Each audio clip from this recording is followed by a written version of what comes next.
Seja muito bem-vindo ao Fisco for Dev, o canal onde você, desenvolvedor e gestor de software, encontra as informações fiscais que realmente importam para o seu negócio. No episódio de hoje, vamos mergulhar nas transformações mais relevantes para o ano de 2025, destacando os principais impactos para a software house e como você pode se preparar para esses desafios. Vamos falar a respeito da prorrogação da obrigatoriedade da NFCOM e da DCE, que é a Declaração de Conteúdo Eletrônica. Falaremos também sobre o cronograma da modernização dos certificados digitais e, é claro, sobre os impactos da reforma tributária, com as últimas publicações de notas técnicas e sobre os novos códigos de classificação tributária. Sim, a tabela C-Class-Trib foi publicada. Preparamos tudo para que você tenha uma visão clara dos desafios e possa antecipar as demandas do seu negócio e dos seus clientes. Se você quer entender como essas mudanças vão influenciar sua rotina e, mais importante, como sua software house pode se antecipar para atender seus clientes com eficiência, esse episódio é para você. E não se esqueça de seguir o Fiscos for Dev e compartilhar esse conteúdo com a sua equipe. Vamos juntos desbravar as novidades fiscais de 2025.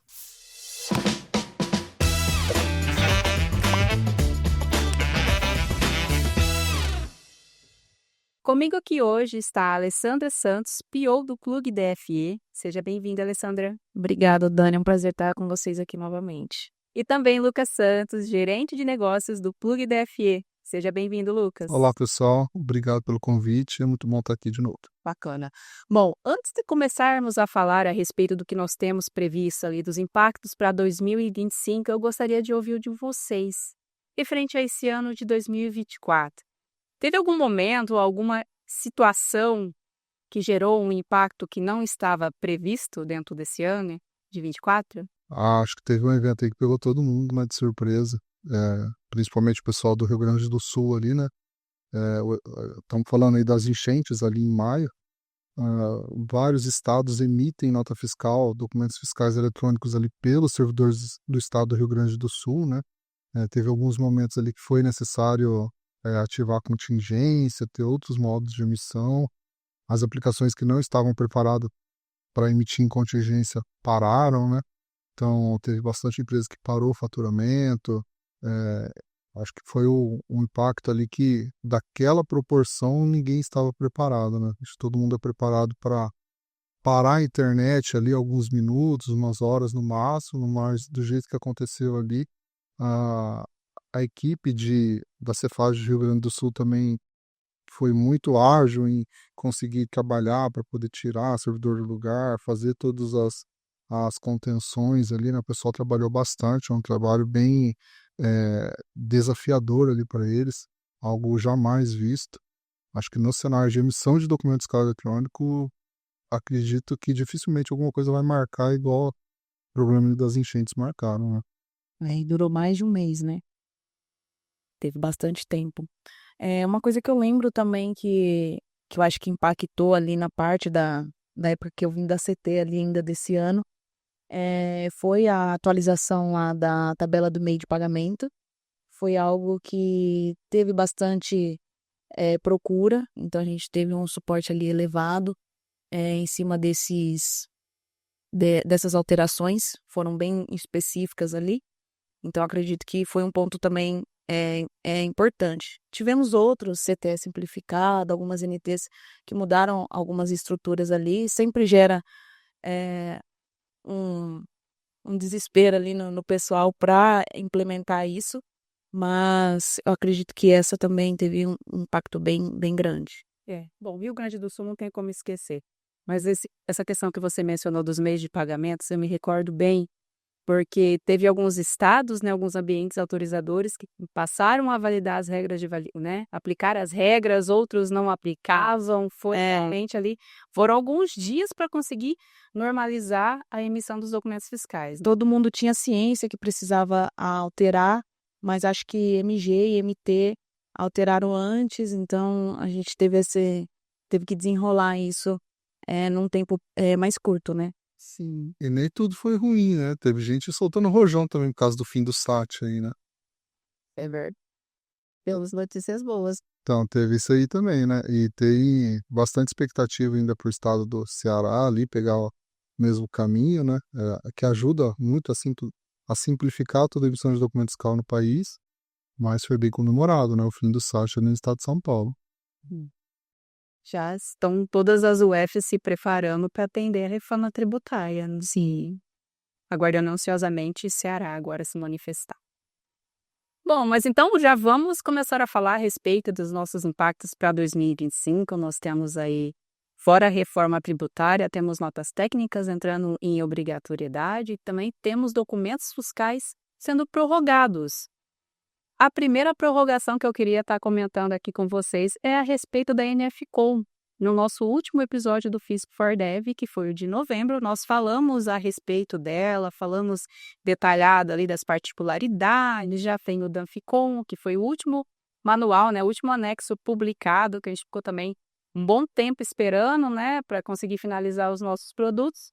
E agora, em dezembro, foi publicados vários ali ajustes Sinietes e um deles está prorrogando a NFCom para 1º de novembro de 2025. Eu não sei vocês, mas assim, eu confesso que eu achei que a NFCom não seria mais prorrogada. Esse aqui me pegou de surpresa total.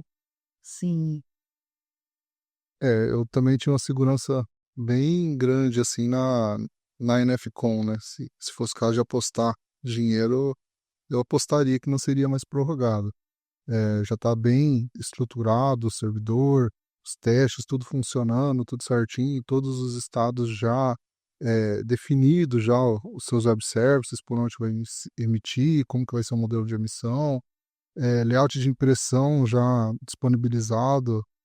Então, tudo levava a crer ali que em abril agora iria acontecer mesmo, né? Nossos produtos já estavam desenvolvidos, todos prontos também, clientes procurando, querendo já emitir nesse modelo eletrônico, né, do documento. Então, realmente pegou todo mundo de surpresa, né? E eu acredito que deve ser alguma coisa devido à reforma tributária, talvez esperar algumas definições, algumas leis que vão ser aprovadas aí durante o ano de 2025 e compatibilizar isso durante o ano, para chegar no final do ano ali, na hora que começar a emitir, já tá o mais próximo possível do que precisa, né? Com menos possível de NTs impactando ali já o ambiente de produção. Se for para arriscar, eu imagino que seja isso, né? Tanto que os web services já estão todos publicados, liberados, né? Homologação e produção. Santa Catarina, lá em agosto desse ano, credenciou todos os contribuintes de forma automática para fazer emissão e homologação. Já teve empresa emitindo em produção. Exato, né? Nós já tivemos estados emitindo em produção, não foi só Santa Catarina, teve mais um estado também que já emitiu. Então, eu acredito que tenha alguma coisa ligada à reforma também, mas me pegou de surpresa. E vai entrar junto, né? A obrigatoriedade entra em 1º de novembro e a nota técnica 2023-001, que traz ali os novos grupos e campos atendendo a reforma, ela vai entrar em produção em 30 de outubro, né? Um dia antes. Entrando em produção, assim, seguindo meio que numa fase de testes em ambiente de produção, né? De forma efetiva, vai ser somente em janeiro de 2026. Então, essa prorrogação ali, vamos aguardar, né? Mais detalhes. Estamos agora no final do ano, vamos ver como que vai ser as publicações agora por parte dos estados também, né? Acho que é importante ter essa manifestação por parte dos estados. Sim, e até mesmo dá para as empresas escolherem, né? Quer entrar em produção com muita adrenalina ou pouca adrenalina. Então, quem quiser com pouca adrenalina pode começar já no meio do ano, ali de forma voluntária, né? Com adesão voluntária, começar a emitir NFCom, até mesmo antes de começar a valer esses campos da reforma tributária. Agora, quem quiser com muita adrenalina, pode deixar para o final ali, para o mês 10, aí entra emitir em produção NFCom, no seu modelo eletrônico, também com os campos novos da reforma tributária. Então tem a todo gosto aí, né? Bem lembrado, né? Vai ter emoção. Temos muitas emoções que é 2025.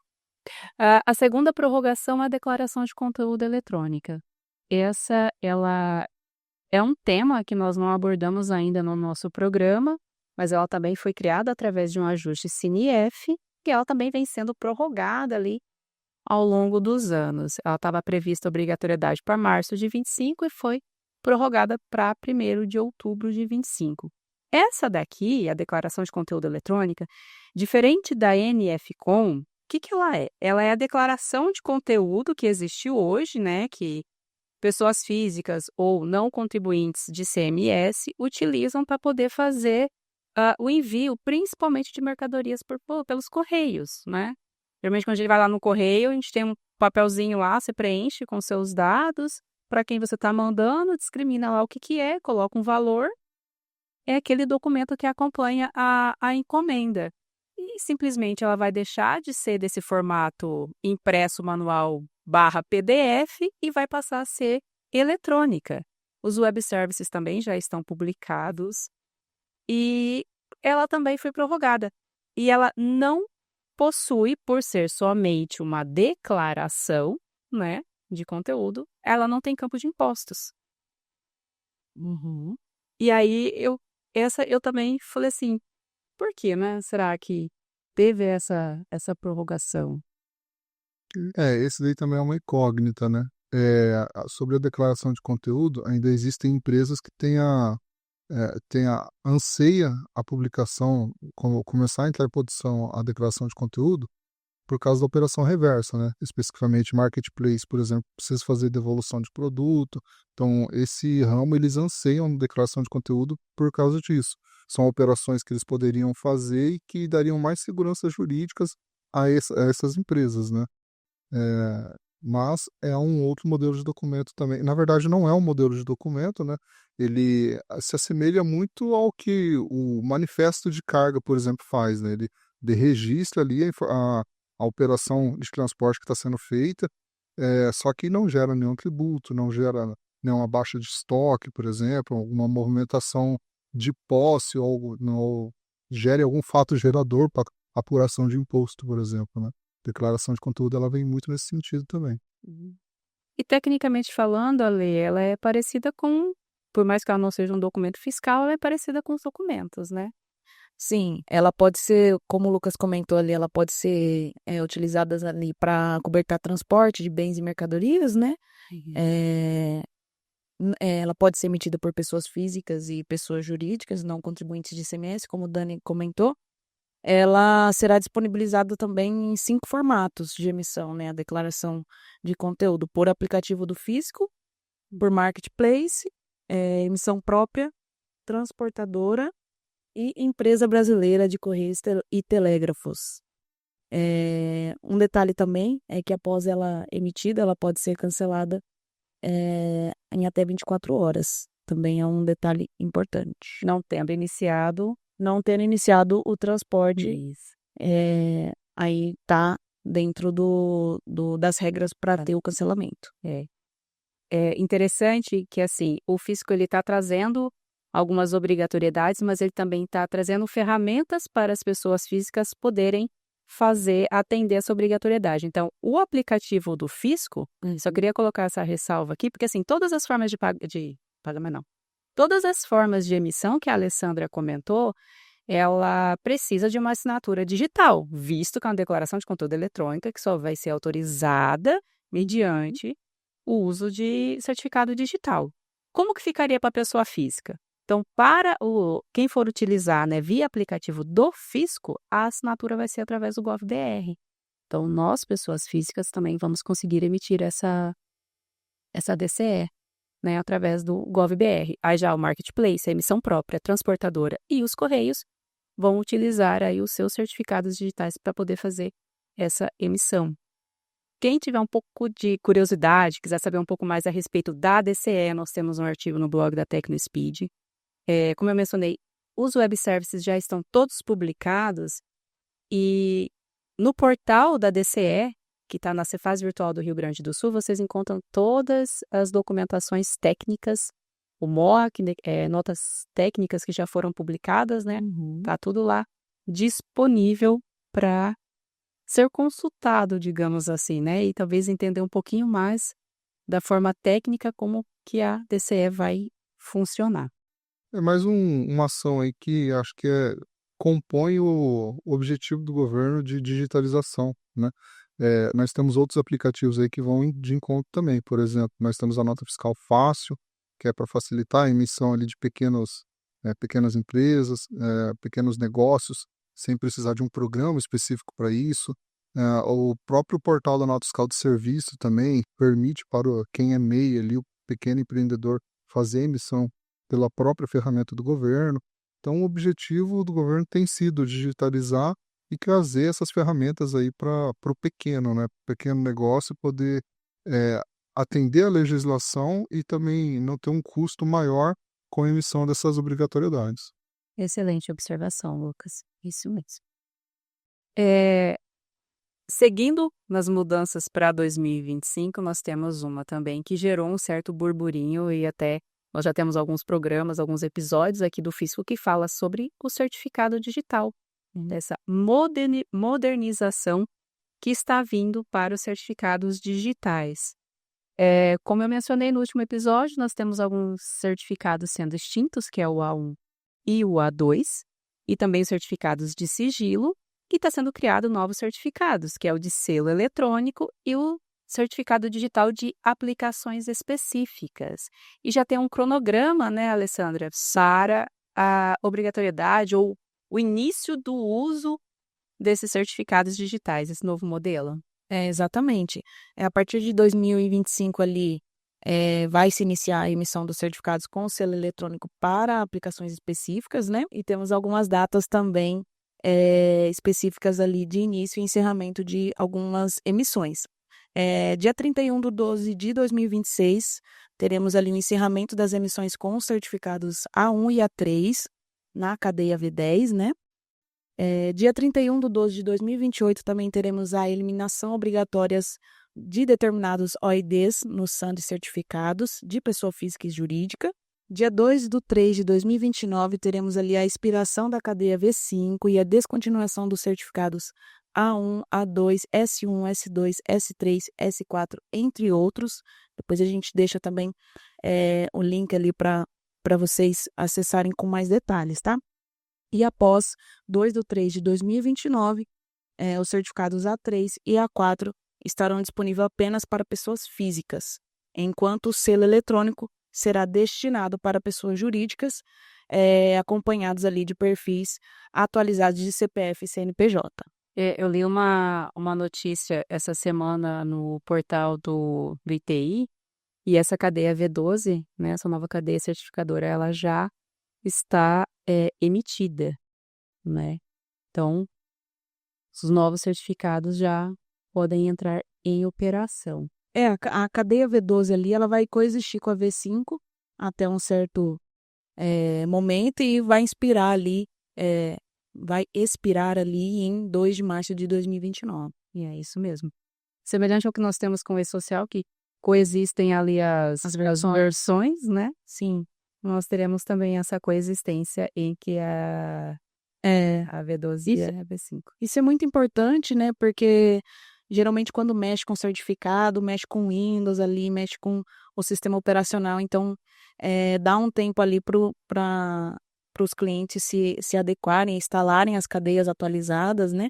E conseguirem continuar as emissões nas aplicações desktop, principalmente, né? Então, esse intuito de coexistir as duas versões é importante por conta disso, que você tem um tempo ali para se adaptar. Então, agora, referente aos certificados, a gente ainda precisa aguardar uma publicação por parte do fisco para saber se a gente vai ter algumas adequações nos documentos fiscais, nas obrigações acessórias, ou se não precisamos fazer nada, né? Isso ainda está pendente. E o próximo assunto agora que eu queria puxar para a nossa mesa é algo que tem tomado um bom tempo dentro desse meu ano de 2024. Eu fico naquela expectativa de que agora vai, desde abril eu tô assim, né? Eu falo assim, agora vai.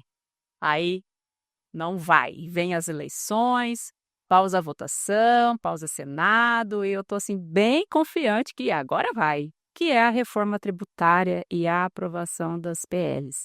Então, No final do ano passado, nós tivemos a aprovação da Emenda Constitucional 132, trazendo a reforma tributária, digamos assim, né? A lei complementar, determinando ali a reforma, e depois disso, nós tivemos 2 publicações, que foi o PL 68 e o PL 108, para começar, né, dar início a essa regulamentação da reforma tributária. Então, a PL 68, ela está trazendo a criação do IBS, CBS e o IS, e a PL 108, ela traz a criação do comitê gestor do IBS, né? Como que o IBS vai funcionar, como que o IBS vai ser dividido ou rateado entre as unidades federadas, os municípios, né? Como que tudo isso vai acontecer.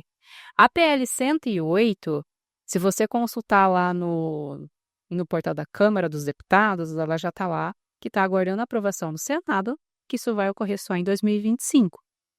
Agora, a PL 68, a gente espera, né, que ela aconteça ainda dentro desse ano, porque é muito importante essa aprovação, porque é a partir dela que novos regulamentos serão publicados. Então, para que as coisas aconteçam, digamos assim, na parte da reforma para 2025 e também 2026, os anos subsequentes, a gente precisa dessa PL 68 aprovada. Ela vai trazer regulamentação dos impostos, né?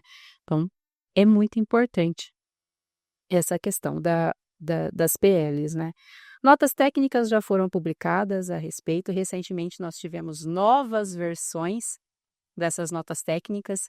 Lembrando que foram publicadas novas versões da NT 2024-001, que é a NT conjunta, CTE, CTE, NF3E, NFCOM, BPE, que é o bilhete de passagem eletrônico, e também da 2024-002, que é da NFE e da NFCE. Nós já sabemos, né, nós estávamos em Recife no começo desse mês e ouvimos já de auditores que essa não é a última versão da nota técnica, que provavelmente teremos novas versões, e já é esperado, visto que a PL não está, né, tá ali ainda em andamento. Mas dentro da NT, da NFE e da NFCE, nós tivemos ali publicações, alterações relevantes no quesito de layout também, né, Alessandra? Sim, tivemos 2 ali, vou falar para vocês referente ao C-Stat, que alterou o tamanho de 3 para 4, né? Ali no pacote de esquema, nos retornos de consulta do recibo da NFE e NFCE. Então, a estrutura ali do retorno de XML, temos ali o famoso C-Stat, né, que indica a situação da nota. Então, agora vai ter 4 dígitos, né? Acabou que a tabela ali a 4.4.2 do MOC, a tabela de códigos de rejeições, ela, como não tem mais números disponíveis com 3 dígitos, agora vai passar a ter 4. Também tivemos algumas alterações no C-Class, né, Dani? Isso, a tão aguardada tabela de código de classificação tributária do IBS e do CBS, ela foi publicada, né, junto com as notas técnicas. E eu falo que ela é tão aguardada porque ela vai determinar a forma com que vai ser tributado o IBS e o CBS. Então, não sei se vocês já conseguiram dar uma olhada nessa tabela, ela está trazendo lá, na primeira coluna, o CST, e depois ela traz os códigos do C-Class Trib, que tem campos específicos, né, em todas as notas técnicas para fazer esse vínculo. E do lado, depois, ela traz um dispositivo específico ligado à PL 68. Eu confesso que eu dei uma olhada na tabela, eu acho que ainda está faltando informação. Tem outras colunas lá também nessa tabela. Estou estudando ela ainda. E tentando imaginar, como contadora, né, eu volto um pouco lá para meus anos passados, como que vão ficar as regras de validação, as regras fiscais, perdão, como vão ficar as regras fiscais dentro dos RPs.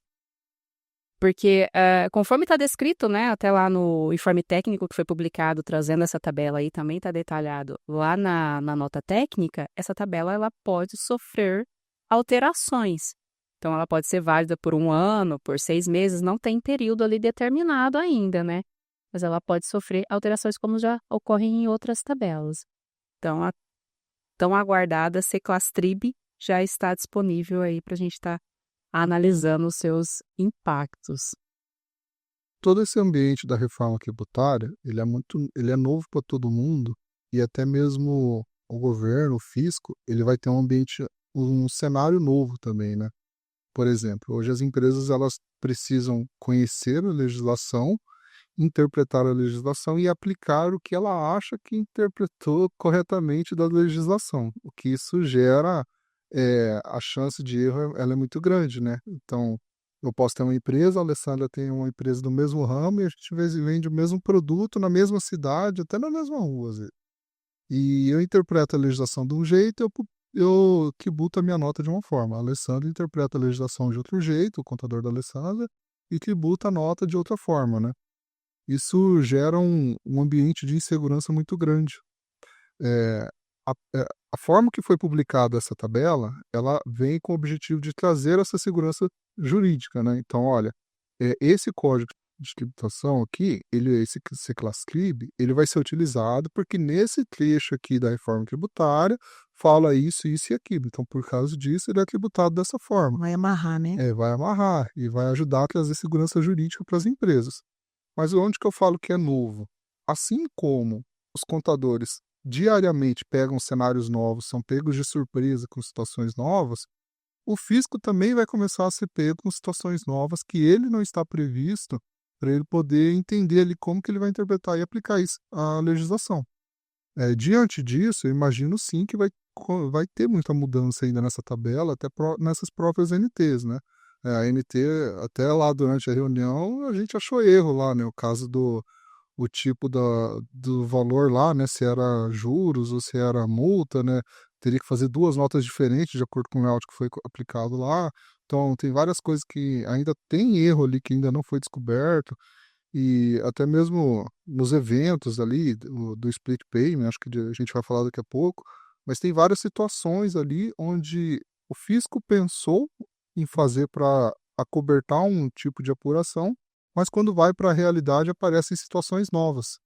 E a gente vai ter que entender, o fisco também vai ter que entender e se adaptando e trazendo novas regras para poder aderir na realidade, né?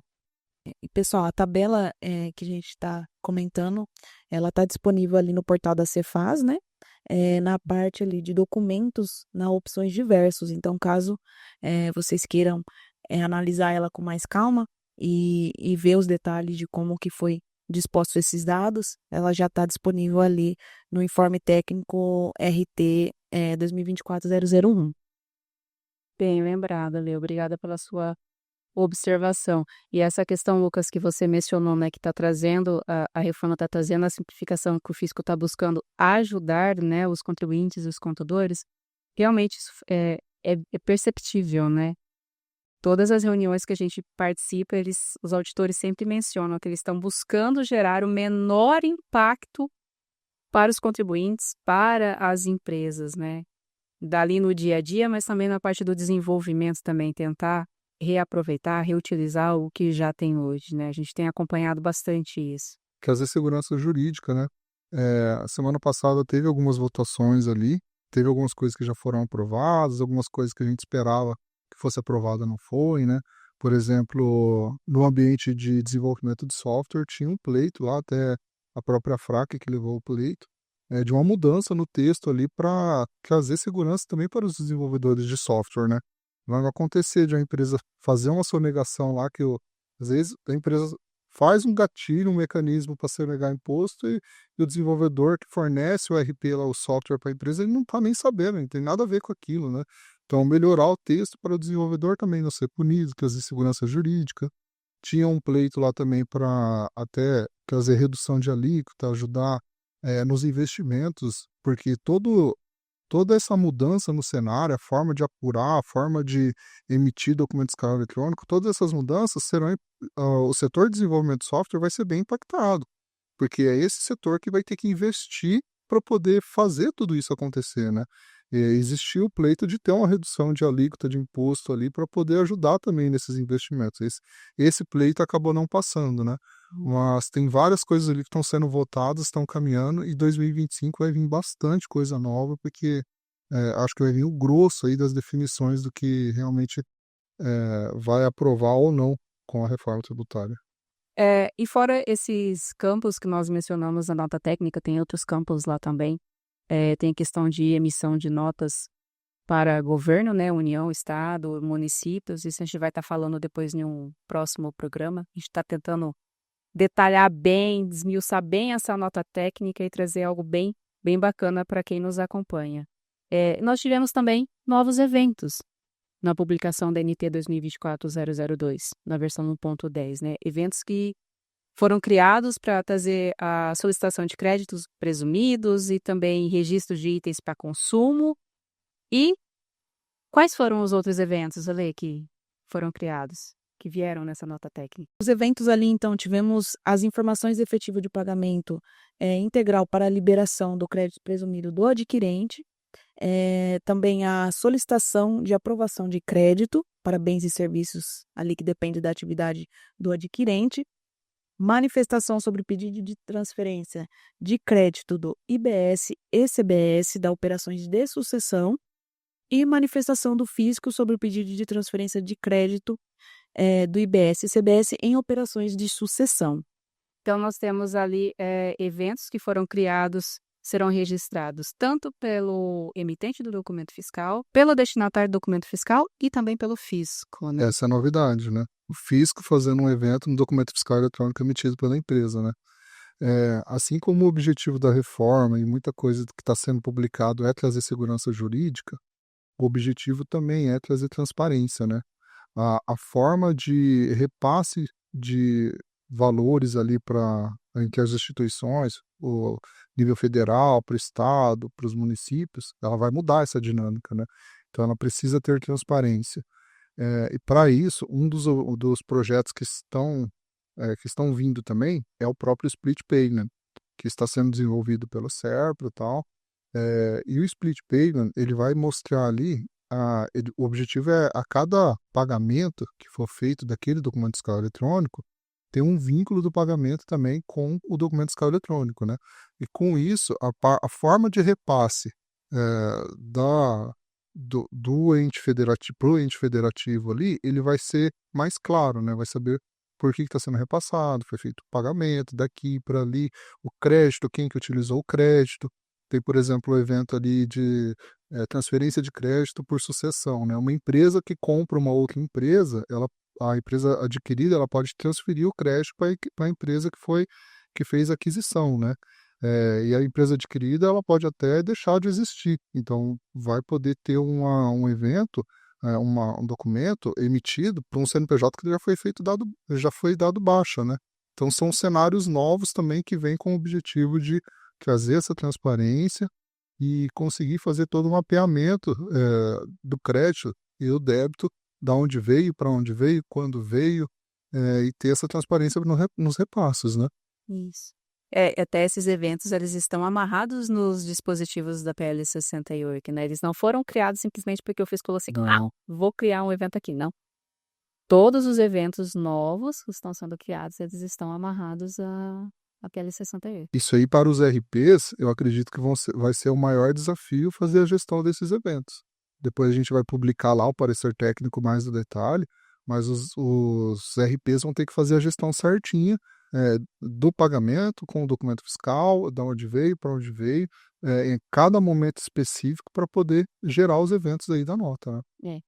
Hoje aqui nós falamos dos novos eventos que vieram na versão, mas no total de eventos que veio na nota técnica 2024-002, nós temos 11 eventos. 11 eventos novos e mais 11 para fazer o cancelamento desses eventos, né? E essa versão agora ela trouxe detalhada certinho qual que é o código do evento, qual que é a função do evento, todo o layout ali exato do evento, né? Então, sim, vai ser muito importante o desenvolvedor entender certinho quando cada evento desse tem que ser gerado, né? Exato. Bem importante.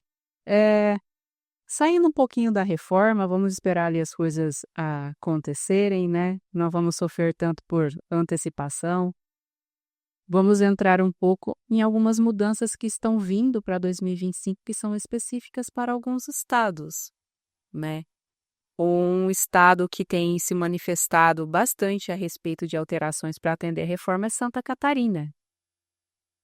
Santa Catarina, em 2025, vai deixar de usar o ECF, né, o PAF-BCF, vai passar a usar a NFCE ali na venda para consumidor final. E isso é algo surpreendente, né? Será que se não viesse a reforma nós teríamos essa mudança em Santa Catarina? Eu acho que não, né? Seguiriam ali com a ECF. Então, dentro do ano de 2025, iniciando em março, tá lá faseado certinho por quinais, quais são os comércios varejistas que precisarão se adequar à NFCE, né? Passar a emitir a NFCE. Então, começa em março e termina em agosto de 25, né? E, recentemente, nós tivemos uma outra publicação muito importante, que foi o Correio Eletrônico Circular número 22 de 2024, que já está trazendo alterações para janeiro de 2025, né? Para Santa Catarina. Sim, o plano A de Santa Catarina era o DAF, né? Era ter o DAF. A gente falou ali até no fim do SAT, no começo do programa, né? Mas o fim do DAF também foi algo comemorado, porque o pessoal sabia que a qualquer momento poderia vir alguma coisa ali do DAF e ter o SAT da Santa Catarina ali e tal, ter alguma coisa do DAF. Santa Catarina abriu mão do DAF, não vai trabalhar mais com o DAF e precisa ir para o plano B, que aí no caso seria ter o ECF, mas com o NFCE ali em contingência. E agora estamos indo para um plano C, que é ter a NFCE para tudo, né? Porém, ainda vai ter ali a necessidade de fazer homologação do sistema, vai precisar fazer todo aquele protocolo que tem em Santa Catarina para começar a emitir documento fiscal eletrônico. Mas, só do fato de já ir para um modelo de documento que o país inteiro já utiliza de forma padronizada, a nota fiscal de consumidor, eu acredito que já é algo muito positivo, né? E São Paulo também, né, Lucas, como você mencionou, não vai usar mais o SAT, também está deixando de usar o SAT. Não temos mais ativação, somente para as empresas, né, que já possuem o CNPJ lá. Tem alguns equipamentos naquele CNPJ, mas novas empresas elas já não vão ter mais a ativação do SAT, trazendo ali, né, justamente essa adequação para a reforma tributária. Então, São Paulo também está mudando bastante coisas. E não só no SAT, São Paulo também vai usar a NF3E, que antes não utilizava, está trazendo a NFE e NFC para produtor rural. Né, o Estado de São Paulo também publicou durante o ano várias regulamentações, incluindo, trazendo a inclusão de novos documentos fiscais eletrônicos para atender a reforma. Como a Doni comentou, a ativação de novos equipamentos do SAT está proibida, exceto para estabelecimentos que já fazem parte do uso dos sistemas ali. E a partir de janeiro de 2026, a emissão do CFE-SAT será descontinuado, tornando-se o NFC o único modelo autorizado ali para esse fim. Temos aí bastante mudanças, questão de regulamentos dos estados, né? Alessandra, eu gostaria de agradecer a sua presença no Fisco4Dev de dezembro. Obrigado, foi ótimo estar aqui com vocês. Lucas, muito obrigado por estar participando com a gente desse Fisco4Dev. Disponha, sempre precisar, estamos à disposição. E assim encerramos o primeiro ano do Fisco4Dev. Obrigada por estar aqui nos acompanhando, aprendendo um pouco mais sobre o mundo fiscal. Desejo a você boas festas, muito sucesso e que no próximo ano estaremos juntos aqui novamente, falando muito sobre reforma tributária, documentos fiscais e obrigações acessórias. Como vocês já sabem, no blog da TecnoSpeed você encontra artigos atualizados sobre os assuntos que nós falamos hoje. Se vocês têm alguma dúvida, alguma sugestão ou quer fazer algum comentário, acesse o fórum Fisco4Dev na Casa do Desenvolvedor e continue nos acompanhando nas redes sociais @TecnoSpeedTI. Até mais! Ou melhor, até 2025.